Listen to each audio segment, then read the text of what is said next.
اب آؤ اس اندھیرے سے فائدہ اٹھا کر یہاں سے بھاگ چلیں، ہمیں اپنی فوجوں کے پاس پہنچ جانا چاہیے، ہمارے جادو کا اثر گھنٹہ 1.5 گھنٹہ تک اور رہے گا اور پھر چاند صاف ہو جائے گا۔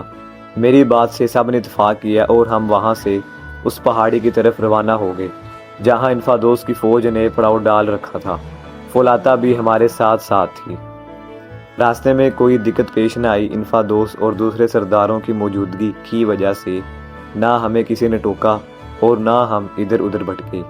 تیز تیز چلتے ہوئے ہم گھنٹہ بھر میں چمٹے کی شکل کی پہاڑی کے دامن میں پہنچ گئے۔ اس وقت گرہن ختم ہونے کو تھا اور پہاڑی پر ہر طرف سپاہیوں کی ٹولیاں حیران کھڑی چاند کو دیکھ رہی تھیں۔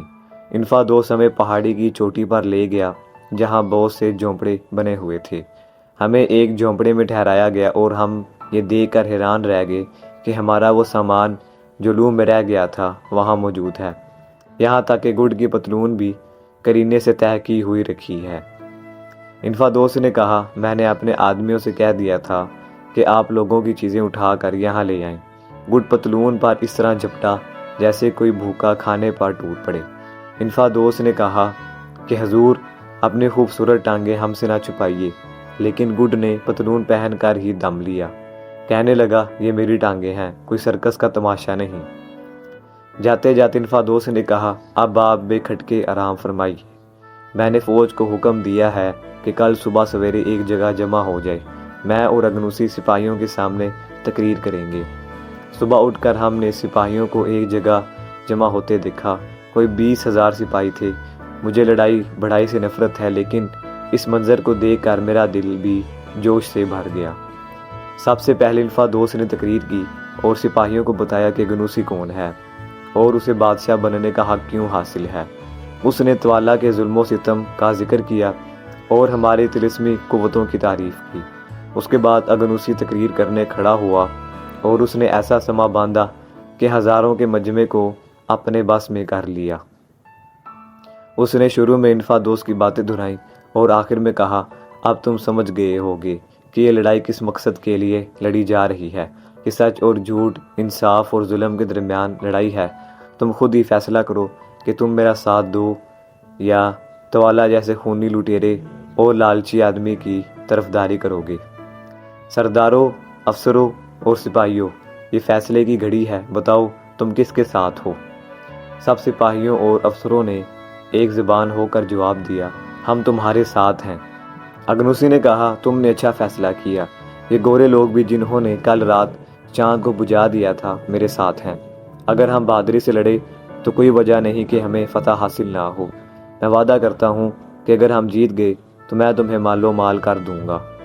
اس کے علاوہ میں ان تمام ڈرونی اور خونی رسموں کو ختم کر دوں گا جو ہمارے ملک میں رائج ہیں۔ ہر آدمی کے ساتھ انصاف کیا جائے گا اور اگر ہم ہار گئے تو میں اسی پہاڑی پر لڑتے لڑتے جان دے دوں گا، لیکن میدان چھوڑ کر نہیں بھاگوں گا۔ کیا تم لوگ بھی میری طرح لڑنے مرنے کے لیے تیار ہو؟ سپاہیوں نے اچھل اچھل کر نعرے لگائے، ہم تیار ہیں، ہم تیار ہیں۔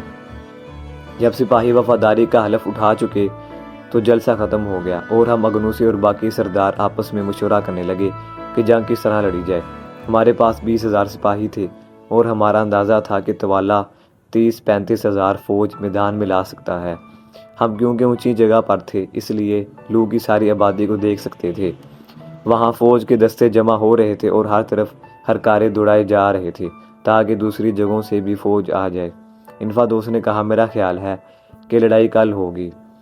توالا نے دوسری جگہوں سے بھی فوج منگوائی ہے جو آج رات کسی وقت لو پہنچ جائے گی۔ غالباً کل صبح وہ 40,000 فوج سے ہم پر حملہ کرے گا۔ انفادوس کی بات صحیح ثابت ہوئی۔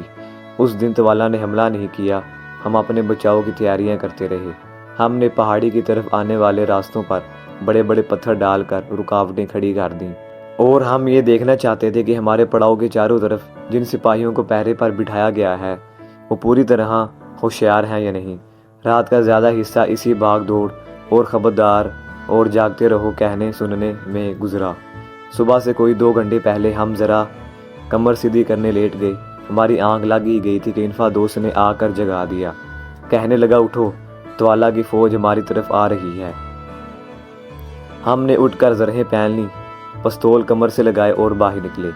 اس وقت سر ہنری کا حلیہ دیکھنے سے تعلق رکھتا تھا۔ ایک ہاتھ میں ڈھال، دوسرے میں کلہاڑا، ذرا کے اوپر چیتے کی کھال کی جیکٹ، کمر میں خنجر اور پستول لگے ہوئے، اور سر پر شتر مرغ کے کالے پروں کی کلگی۔ وہ عین میں کوئی ککوان سردار معلوم ہو رہے تھے۔ لو سے باہر نکل کر طوالہ کی فوج 3 حصوں میں بٹ گئی۔ ہر حصے میں کوئی 12,000 آدمی ہوں گے۔ انفادوس نے کہا، یہ ہم پر 3 طرف سے حملہ کریں گے۔ یہ کوئی اچھی خبر نہ تھی۔ ہمیں اپنی فوج 3 طرف پھیلانی پڑی۔ سمت کی ہمیں فکر نہ تھی، کیونکہ ادھر ڈھلان اتنا سیدھا تھا کہ دیوار بن گیا تھا اور اس پر چڑھنا بہت مشکل تھا۔ دائیں بائیں بھی ہماری فوجیں اونچی اونچی جگہوں پر تھیں اور ان تک پہنچنا آسان نہ تھا۔ البتہ بیچ میں میدان خاصی دور تک پھیلا ہوا تھا اور ہمارے پاس اپنا بچاؤ کرنے کی جگہ کم تھی۔ یہ بھی خطرہ تھا کہ ادھر اگر ہمیں پیچھے ہٹنا پڑا تو دشمن ہماری دائیں اور بائیں بازو کی فوج پر پیچھے سے بھی حملہ نہ کر دے۔ جب تینوں حصے اپنی اپنی جگہ پر پہنچ گئے تو حملہ شروع ہوا۔ باقی 2 طرف کا منظر تو ہم نہ دیکھ سکتے تھے، البتہ بیچ کا مورچہ جہاں ہم کھڑے تھے ہماری نظر کے سامنے تھا۔ اشارہ پاتے ہی دشمن کی صفوں نے آہستہ آہستہ ہماری طرف بڑھنا شروع کیا۔ انہیں ڈھلان چڑھ کر ہم پر حملہ کرنا تھا، اس لیے وہ بھاگ دوڑ کر کے خود کو تھکانا نہ چاہتے تھے۔ جب وہ ہماری رائفلوں کی ضد میں آ گئے تو ہم نے خوب فائر کیے اور 15-20 آدمیوں کو مار گرایا، لیکن جہاں ہزاروں کا سامنا ہو وہاں 4 رائفلوں سے کیا ہو سکتا ہے۔ ذرا سی دیر میں وہ ہماری پہلی صف سے ٹکرا گئے۔ اب رائفل چلانے کی کوئی تک ہی نہ تھی، کیونکہ اس طرح ہمارے آدمیوں کے مرنے کا بھی خطرہ تھا۔ نیزوں کے ڈھالوں سے ٹکرانے اور سپاہیوں کے ہلڑ مچانے سے میدان اور پہاڑی گونج اٹھی۔ دشمن کے سپاہی ہوت والا اور ہمارے سپاہی اگنوسی اگنوسی کے نعرے لگا رہے تھے۔ ذرا سی دیر میں پتھریلی زمین خون سے سرخ ہو گئی۔ ہمارے سپاہیوں نے بڑی جی داری سے مقابلہ کیا، لیکن دشمن کی تعداد اتنی زیادہ تھی کہ ہمیں مجبور ہو کر پیچھے ہٹنا پڑا۔ پہلی صف کے سپاہی پیچھے ہٹ کر دوسری صف میں آ ملے، جو 50 گز کے فاصلے پر تھے۔ دیکھتے ہی دیکھتے دشمن طوفان کی طرح دوسری صف پر بھی ٹوٹ پڑا۔ یہاں بھی بڑی خون ریزی ہوئی اور آخر ہمارے بچے کچھ سپاہیوں کو ہٹ کر تیسری صف میں آنا پڑا، تو سب سے مضبوط تھی۔ حالت خاصی نازک تھی، لیکن اب دشمن کے سپاہیوں میں بھی پہلا سا دم خم نہ رہا تھا۔ وہ بہت بڑی تعداد میں زخمی ہلاک ہو چکے تھے۔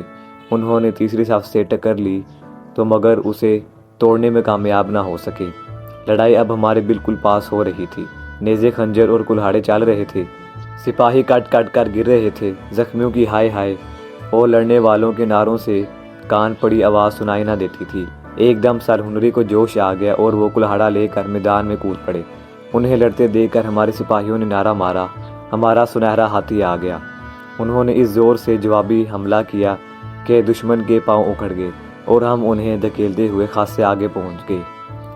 ہمارے سپاہی سر ہنری کو ان کے سنہرے بالوں اور پہلوانی جسم کی وجہ سے سنہرا ہاتھی کہتے تھے۔ اس وقت ایک ہرکارا دوڑا ہوا آیا اور معلوم ہوا کہ بائیں مورچے پر بھی دشمن کو پیچھے دھکیل دیا گیا ہے۔ یہ سن کر میں اور گڈ خوش ہوئے، لیکن اچانک دائیں جانب زبردست شور ہوا اور ہمارے سپاہی پیچھے ہٹتے اور دشمن کے آدمی پہاڑی پر چڑھتے نظر آئے۔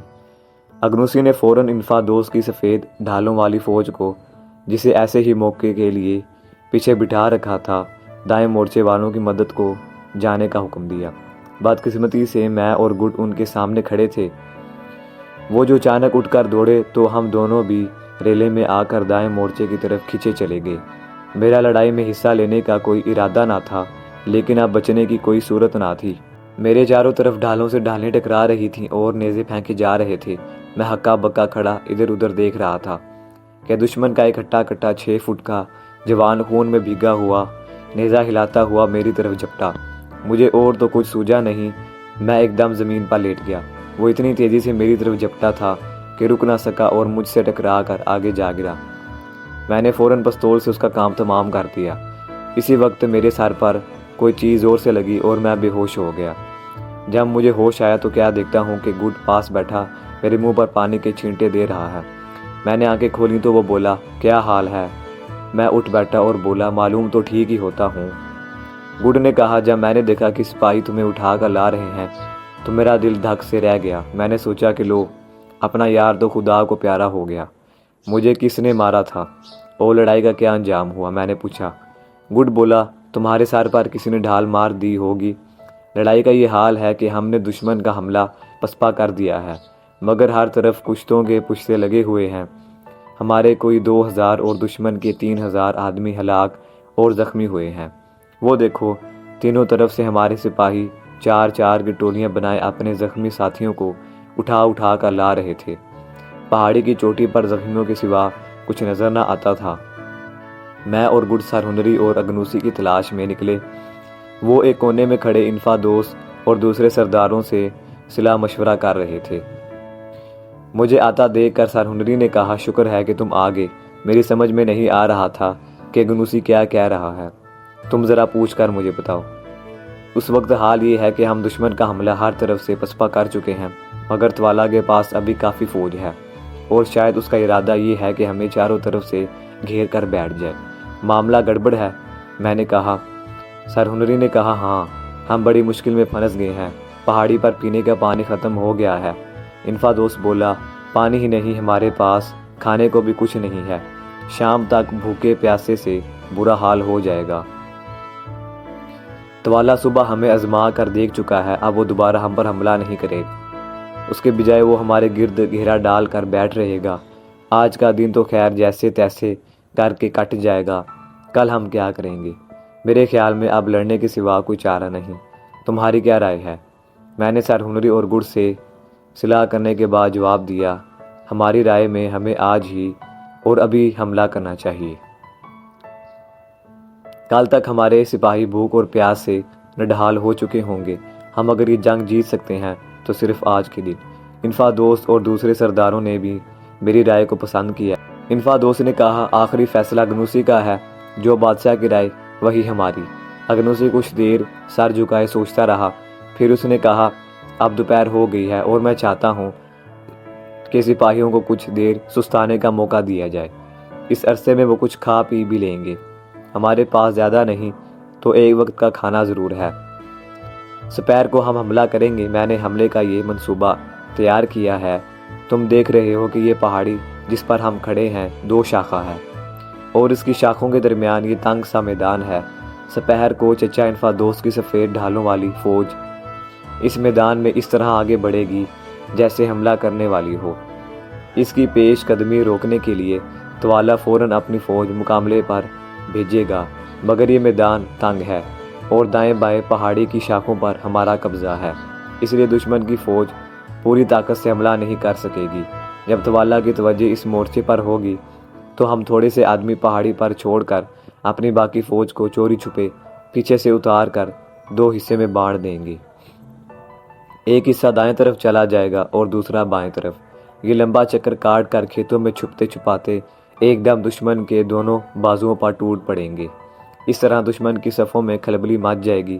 ایک دفعہ اس کے پاؤں اکھڑ گئے تو ہماری جیت یقینی ہے۔ اگنوسی کا منصوبہ ہم سب کو پسند آیا۔ اب فیصلہ یہ ہوا کہ سرہنری انفادوس کی فوج کے ساتھ بیچ والے مورچے پر رہیں گے، اور میں اگنوسی کے ساتھ پہاڑی کے پیچھے سے اتر کر بائیں طرف جاؤں گا۔ گڈ کو دائیں طرف جانے والی فوج کے ساتھ رہنا تھا۔ دوپہر کا سورج چمک رہا تھا، سپاہی سستا رہے تھے۔ میں نے دل میں کہا کہ پتہ نہیں آج شام تک ان میں سے کتنے زندہ بچیں گے۔ اصل لڑائی ابھی ہونی باقی تھی۔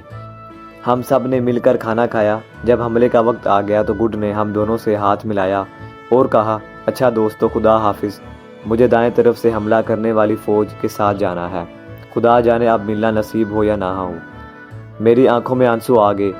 سرہنری نے کہا، مجھے افسوس ہے کہ تمہیں میری وجہ سے دن دیکھنا نصیب ہوا۔ خدا تمہیں سلامت رکھے۔ مجھے اپنی فکر نہیں۔ حملے سے ذرا پہلے منصوبے میں کچھ تبدیلی کی گئی، اور وہ یہ کہ انفادوس کی فوج کی مدد کے لیے 2000 سپاہی اور علیحدہ کر لیے گئے۔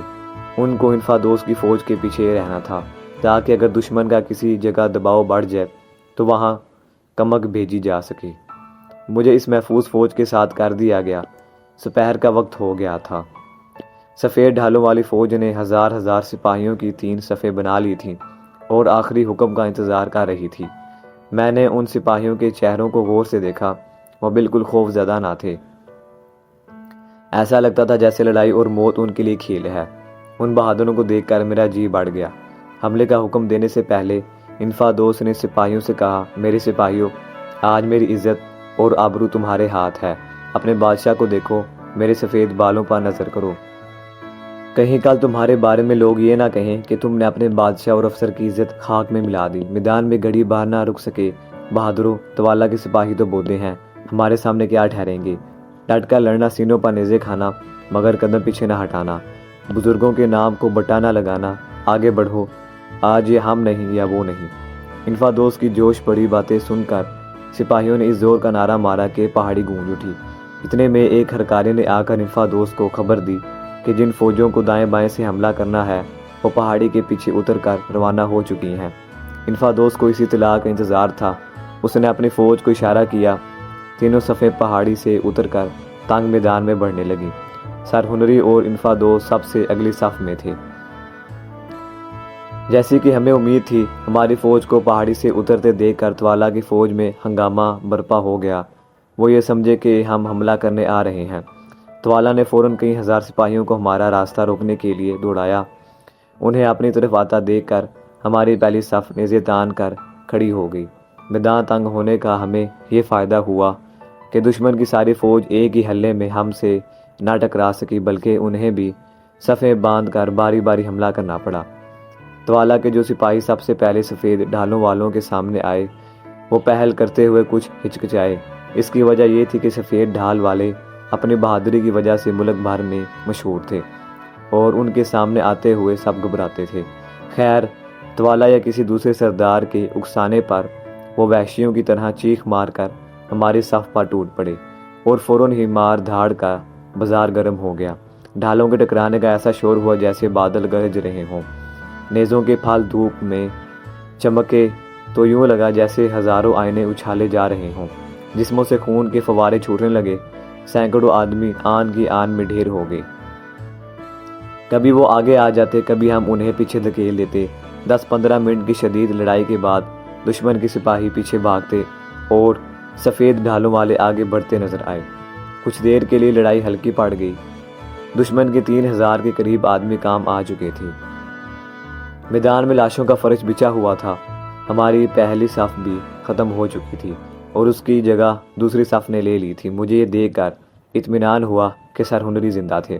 ان کے سنہرے بالوں اور گوری رنگت کی وجہ سے انہیں دور سے پہچانا جا سکتا تھا۔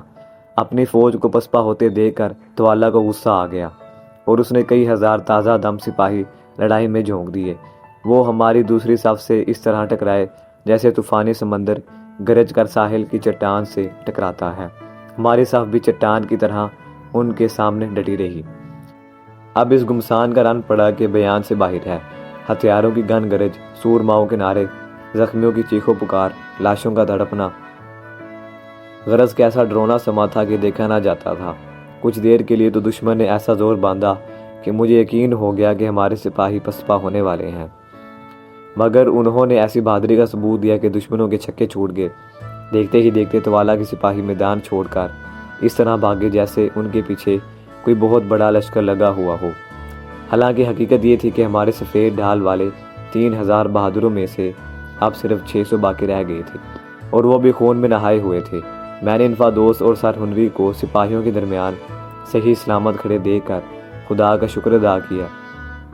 میں جن 2000 سپاہیوں کے ساتھ پہاڑی پر کھڑا تھا وہ بے چین ہوئے جا رہے تھے۔ ان کے بس میں ہوتا تو وہ کبھی بھی میدان میں کود پڑتے۔ میں نے ان کے سردار سے پوچھا، نیچے ہماری فوج تھوڑی سی رہ گئی ہے، اسے ہماری مدد کی ضرورت ہے، ہم کب تک یہاں کھڑے رہیں گے؟ سردار نے جواب دیا، دیکھو دشمن کے کئی ہزار سپاہی ہماری طرف آ رہے ہیں، اب ہمیں انفادوس کی مدد کرنی چاہیے۔ یہ کہہ کر اس نے اپنا کلاڑا نچایا اور سپاہیوں سے کہا، بڑے چلو۔ فوراً 2000 تازہ دم اور جوش میں بھرے ہوئے سپاہیوں نے حلق پھاڑ کر جنگی نعرہ لگایا اور انفادوس کی فوج کی طرف دوڑ پڑے۔ مجھے یاد نہیں کہ میں کس طرح نیچے اس جگہ تک پہنچا جہاں لڑائی ہو رہی تھی۔ میں نے پہلے ہزاروں آدمیوں کے دوڑنے کی آواز سنی اور پھر مجھے یوں محسوس ہوا جیسے میں ہتھیاروں، ناروں، لاشوں اور خون کے بھنور میں پھنس گیا ہوں۔ میری آنکھوں کے سامنے دھند چھائی ہوئی تھی اور کانوں میں سیٹیاں سی بج رہی تھیں۔ جب مجھے کچھ ہوش آیا تو میں نے دیکھا کہ میں سر ہنری کے پاس کھڑا ہوں اور میرے چاروں طرف زور کی لڑائی ہو رہی ہے۔ سر ہنری نے میرے کان میں چیخ کر کہا، میں نے تمہیں ادھر سپاہیوں کے بیچ میں گم سم کھڑے دیکھا اور جلدی سے کھینچ کر تمہیں یہاں لے آیا۔ یہ جگہ ذرا محفوظ ہے۔ اس کے بعد وہ پھر نعرہ مار کر جنگی کلہڑا ہلاتے ہوئے دشمن کی صفوں میں جا گھسے۔ دشمن جان توڑ کر حملہ کر رہا تھا۔ ہر طرف لاشوں کے ڈھیر لگے ہوئے تھے۔ زمین خون سے سرخ ہو گئی تھی اور اتنی پھسلن تھی کہ پاؤں جمانا مشکل تھا۔ اس وقت سر ہنری نے ایسی دلیری دکھائی کہ دوست دشمن سب دنگ رہ گئے۔ اتنے میں توالا کے آنے کا شور ہوا اور چند لمحے بعد کانا بادشاہ سپاہیوں کو سامنے سے ہٹاتا ہوا سر ہنری کے سامنے آ کھڑا ہوا اور بولا، گورے جادوگر، تو نے میرے بیڑے کو مار ڈالا، ذرا میرے مقابلے میں تو آ، میں تیری تکا بوٹی کاٹ ڈالوں گا۔ اس نے پہلے ایک خنجر پھینک کر مارا جسے سر ہنری نے ڈھال پر روک لیا۔ پھر اس نے اچھل کر کلہاڑے کا ایسا زبردست وار کیا کہ اگر سر ہنری اسے ڈھال پر نہ روک لیتے تو ان کے سر کے 2 ٹکڑے ہو جاتے۔ سر ہنری سنبھل کر توالا پر وار کرنے کی کوشش کر ہی رہے تھے کہ دشمن کی فوج میں بھگدڑ مچ گئی۔ اس کی وجہ یہ تھی کہ ہمارے دائیں بائیں جانے والے دستے اچانک کھیتوں سے نکل کر دشمن پر ٹوٹ پڑے۔ 5 منٹ میں لڑائی کا فیصلہ ہو گیا۔ بیچ کے مورچے پر پہلے ہی دشمن کے 6-7 ہزار آدمی مارے جا چکے تھے۔ اب جو اچانک بے خبری میں ان پر 2 طرف سے حملہ ہوا تو ان کے اوسان خطا ہو گئے اور وہ ہمت ہار کر سر پر پاؤں رکھ کر لو کی طرف بھاگ گئے۔ چاروں طرف زخمیوں اور مردوں کے ڈھیر لگے تھے۔ سینکڑوں ہزاروں مر گئے۔ زخمیوں کی حالت دیکھی نہ جاتی تھی۔ کوئی پانی پانی پکارتا تو کوئی کہتا تھا کہ میری بیوی بچوں کو میرا یہ پیغام پہنچا دینا۔ یہ ایسا دردناک منظر تھا کہ میری آنکھوں میں آنسو آ گئے۔ سفید ڈھالوں والوں میں صرف 95 آدمی بچے تھے۔ انفادوس نے ان سے کہا، شاباش جوانوں، تمہاری جان نثاری اور بے جگری یاد رہے گی۔ اتنے میں سر ہنری کچھ پریشان سے میرے پاس آئے اور بولے، کچھ گڑ کا بھی پتہ ہے؟ مجھے تو کہیں نظر نہیں آ رہا۔ یہ سن کر مجھے بھی فکر ہوئی اور ہم اسے ڈھونڈنے نکلے۔ دیکھتے کیا ہے کہ دائیں طرف ایک کھیت پر گڑ اس طرح سر جھکائے بیٹھا ہے جیسے بہت تھکا ہوا ہو۔ میں نے کہا، کہیں زخمی نہ ہو گیا ہو۔ ہم تیز تیز قدم اٹھا کر اس کی طرف جا ہی رہے تھے کہ ایک عجیب واقعہ ہوا۔ گڑ سے چند گز کے فاصلے پر توالا کا ایک سپاہی زمین پر پڑا ہوا تھا اور ظاہر میں وہ مردہ معلوم ہو رہا تھا۔ ایک دم وہ اٹھ کھڑا ہوا اور اس نے گڑ کو نیچے لٹا کر زور سے نیزہ اس کے سینے پر مارا اور پھر جادوگر جادوگر کہتا ہوا وہاں سے 9-2-11 ہو گیا۔ ہم اتنی دور تھے کہ اسے روک نہ سکتے تھے۔ ہمارا خیال تھا کہ گڑ مر چکا ہو گیا یا مرنے والا ہوگا، لیکن قریب جا کر دیکھا تو اس کا چہرہ تو زرد تھا مگر آنکھیں کھلی تھیں۔ ہمیں دیکھ کر اس نے مسکرا کر کہا، کمال کی چیز ہے یہ ذرا بھی۔ جس آدمی نے مجھے نیزہ مارا تھا آخر وہ خود ہی ڈر کر بھاگ گیا۔ سوچتا ہوگا کہ یہ آدمی پتھر کا بنا ہوا ہے۔ اتنا کہہ کر گڑ بے ہوش ہو گیا۔ نیزے والا تو اس کا کچھ نہ بگاڑ سکا تھا، لیکن اس کی ٹانگ میں کسی نے خنجر بھونک دیا تھا اور خون زیادہ بہہ جانے سے اس پر غشی طاری ہو گئی تھی۔ ہم چند سپاہیوں کی مدد سے اسے اٹھا کر لے آئے۔ اس وقت ہماری فوج نے لو کو گھیرے میں لے لیا تھا اور باہر جانے کے تمام راستے بند کر دیے تھے۔ توالا بھاگ کر شہر میں چھپ گیا تھا اور اس کی بچی کچی فوج بھی اس کے ساتھ تھی۔ اب دشمن کے سپاہی ہمت ہار چکے تھے اور ان سے ہمیں کوئی خطرہ نہ تھا۔ تھوڑی دیر بعد اگنوسی نے شہر کے گرد ڈھنڈوارا پٹوایا کہ جو سپاہی اندھیرا ہونے سے پہلے ہتھیار ڈال دیں گے انہیں کچھ نہیں کہا جائے گا، لیکن اگر انہوں نے ہتھیار نہ ڈالے تو رات کو لو کو آگ لگا دی جائے گی۔ یہ دھمکی کام کر گئی اور اندر چھپے ہوئے سپاہیوں نے باہر آ کر ہتھیار ڈالنے شروع کر دیے۔ ان سے ہتھیار رکھوا کر ہم بڑی شان و شوکت سے لو میں داخل ہوئے اور توالا کا سراغ لگانے کے لیے شاہی جھونپڑے کا رخ کیا۔ جھونپڑے کے سامنے کا میدان، جہاں چند ہی دن پہلے ہم نے سپاہیوں کے جمگڑے اور ناچنے والی لڑکیوں کی ٹولیاں دیکھی تھیں، سنسان پڑا تھا، اور میدان کے آخر میں شاہی جھونپڑے کے باہر ایک تپاہی پر توالا تنہا بیٹھا تھا۔ اس کی ڈھال اور کلہاڑا زمین پر پڑا تھا۔ مجھے توالا سے کوئی ہمدردی نہ تھی، لیکن اسے یوں بیٹھے دیکھ کر دل کو صدمہ سا پہنچا۔ کہاں وہ شان و شوکت اور کہاں یہ بے بسی۔ صبح تک سینکڑوں سردار اپنے سپاہی کے ساتھ تھے اور اب 12 گھنٹے بعد شام کو اپنے پرائے افسر نوکر سب اسے چھوڑ چھوڑ کر چلتے بنے۔ سچ ہے برے وقت میں کسی کا کوئی ساتھ نہیں دیتا۔ جب ہم قریب آئے تو توالا نے اٹھ کر اگنوسی سے کہا، نئے بادشاہ سلامت، تو نے پہلے میرا نمک کھایا اور پھر دغا دینے کی ٹھانی۔ آخر ان گورے جادوگروں کی مدد سے تو مجھے شکست دینے میں کامیاب ہو ہی گیا۔ بتا اب تو میرے ساتھ کیا سلوک کرے گا؟ اگنوس نے جواب دیا، وہی سلوک جو تو نے میرے باپ اور اپنے سگے بھائی کے ساتھ کیا تھا۔ توالا نے کہا، ٹھیک ہے، لیکن میری ایک خواہش ہے، اور وہ یہ کہ میں کسی سے لڑ کر مرنا چاہتا ہوں۔ وہ دیکھو، مغرب میں سورج سرخ ہو کر ڈوب رہا ہے۔ میں چاہتا ہوں کہ مرتے وقت میرا کلہاڑا بھی ڈوبتے سورج کی طرح سرخ ہو۔ اگنوسی بولا، تمہیں لڑنے کی اجازت دے دی جائے۔ بولو، کس سے لڑنا چاہتے ہو؟ میں خود تم سے لڑتا، مگر میں بادشاہ ہوں، اور تمہیں ہمارا یہ دستور معلوم ہی ہے کہ بادشاہ صرف جنگوں میں حصہ لیا کرتے ہیں۔ توالا نے ارد گرد کھڑے ہوئے لوگوں پر نظر ڈالی۔ ایک لمحے کو اس نے مجھے گھور کر دیکھا، اور میں سچ کہتا ہوں کہ ڈر کے مارے میری جان آدھی رہ گئی۔ میں نے سوچا کہ اگر اس نے مجھ سے لڑنا چاہا تو میں کیا کروں گا؟ بھلا مجھ جیسا مریل اور شریرے بدن کا آدمی اس مشتنڈے دیو کا کیا مقابلہ کر سکتا ہے؟ اس سے لڑنا اور خودکشی کرنا ایک ہی بات تھی۔ شکر ہے اس نے مجھے نہیں چنا۔ ہمیں غور سے دیکھنے کے بعد وہ بولا، سنہرے ہاتھی، کیوں نہ میرا تیرا مقابلہ ہو جائے؟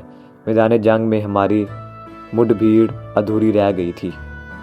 اگنوسی نے جلدی سے کہا، نہیں، تم اور کسی سے لڑ لو۔ توالا نے کہا، اگر سنہرے ہاتھی کو ڈر لگ رہا ہے تو چلو، میں نہیں لڑتا۔ ڈر لگنے کی بات سر ہنری کی سمجھ میں آ گئی، اور غصے کے مارے ان کا چہرہ لال ہو گیا۔ انہوں نے کہا، میں کسی سے نہیں ڈرتا، میں توالا سے ضرور لڑوں گا۔ اگنوسی اور میں نے انہیں بہت سمجھایا کہ آپ پہلے ہی لڑ کر تھک چکے ہیں۔ توالا پھر بھی تازہ دم ہے، لیکن سر ہنری پر گویا بھوت سوار تھا۔ انہوں نے ہماری ایک نہ سنی اور ڈھال اور کلہاڑا لے کر توالا کے سامنے جا کھڑے ہوئے۔ توالا نے زور کا کہکا لگایا اور کلہاڑا ہلا کر سر ہنری کے گرد چکر لگانے لگا۔ ایک دم سر ہنری نے بڑھ کر پوری قوت سے توالا کے کلہاڑا مارا، مگر اس نے بڑی پھرتی سے ایک طرف جھک کر وار خالی دیا۔ سر ہنری وار خالی جانے کی وجہ سے گرتے گرتے بچے، اور وہ سنبھلنے کی کوشش کر ہی رہے تھے کہ توالا نے کلہاڑا گھما کر ان کے مارا۔ میں نے خوفزدہ ہو کر آنکھیں میچ لیں۔ جب کلہاڑے کے ڈھال سے ٹکرانے کی آواز آئی تو میں نے آنکھیں کھولی۔ سر ہنری نے کمال پھرتی سے توالا کا وار ڈھال پر لیا تھا، جس سے ڈھال کا تھوڑا سا کنارہ کٹ کر الگ جا گرا۔ اس کے بعد سر ہنری نے وار کیا، جسے توالا نے ڈھال پر روک لیا۔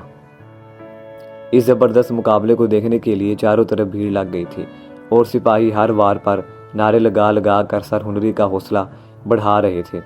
چند منٹ بعد سر ہنری نے موقع پا کر ایسا بھرپور ہاتھ مارا کہ کلہاڑا ڈھال کو چیر کر توالا کے کندھے پر لگا۔ توالا تکلیف سے بلبلا اٹھا، اور اس نے ایڑی چوٹی کا زور لگا کر کلہاڑا چلایا تو سر ہنری کی ڈھال کے دو ٹکڑے ہو گئے، جبڑے پر زخم آ گیا اور کلہاڑا ہاتھ سے چھوٹ کر گر پڑا۔ سر ہنری نہتے رہ گئے۔ توالا نے کلہاڑا اٹھا کر دوبارہ وار کرنا چاہا تو میں نے کہا کہ لو، اب ہمارے یار کا بچنا مشکل ہے، مگر سر ہنری نے توالا کو وار ہی نہ کرنے دیا۔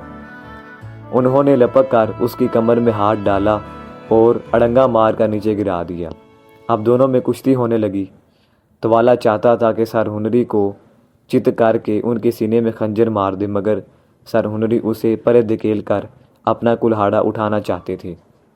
کچھ دیر کی ہاتھا پائی اور دھکا پیل کے بعد سر ہنری اپنا کلہاڑا اٹھانے میں کامیاب ہو گئے، مگر وہ ابھی سنبھلے ہی نہ تھے کہ توالا نے پھرتی سے خنجر نکال لیا اور پورے زور سے ان کے سینے پر وار کیا۔ اسے خیال بھی نہ تھا کہ سر ہنری ذرا پہنے ہوئے ہیں، جو خود اس نے ہمیں تحفے کے طور پر دی تھی۔ خنجر اچھٹ گیا اور توالا ذرا لڑکھڑا گیا۔ اس موقع سے فائدہ اٹھا کر سر ہنری نے کلہاڑا گھما کر مارا تو توالا کے سر کے دو ٹکڑے ہو گئے۔ اس کے ساتھ ہی سر ہنری بھی بے ہوش ہو کر گر گئے۔ ہم نے ان کے منہ پر پانی کے چھینٹے مارے، اور جب انہیں ہوش آ گیا تو اٹھا کر جھونپڑے میں لے گئے۔ جنگ ختم ہو چکی تھی اور اب اگنوسی ککوانوں کا بادشاہ تھا۔ مجھے صرف یہ فکر تھی کہ گڈ اور سر ہنری کی مرہم پٹی کیسے کی جائے، اور کون کرے۔ خوش قسمتی سے تھوڑی ہی دیر بعد گڈ کو پوری طرح سے ہوش آ گیا۔ اس نے اپنا دوائیوں کا ڈبہ منگوا کر اپنے اور سر ہنری کے زخموں کو ٹانکے لگا کر سیا اور ان پر جراثیم کش دوا مال دی۔ سر ہنری تو کچھ دن میں ٹھیک ہو گئے، مگر گڈ 10-15 دن بستر پر پڑا رہا۔ ایک دفعہ تو اس کی حالت اتنی بگڑ گئی کہ بچنے کی امید نہ رہی۔ بیماری کے دوران میں فلاطہ نے گڈ کی بڑی خدمت کی، رات دن اس کے پاس بیٹھی رہتی، دعائیاں بنا کر پلاتی، پنکھا جلتی اور دعائیں مانگتی۔ اس نے سچ مچ منہ بولی بھانجی ہونے کا حق ادا کر دیا۔ خدا خدا کر کے گڈ صحت یاب ہوا اور ہم نے سکھ کی سانس لی۔ دوستو، آج کے لیے اتنا ہی۔ امید ہے آپ کو یہ ویڈیو ضرور پسند آئی ہوگی۔ اسے لائک، شیئر اور سبسکرائب لازمی کیجیے گا۔ یہ سٹوری کا پارٹ 4 ہے، اس کا پارٹ 5 نیکسٹ ویڈیو میں آئے گا۔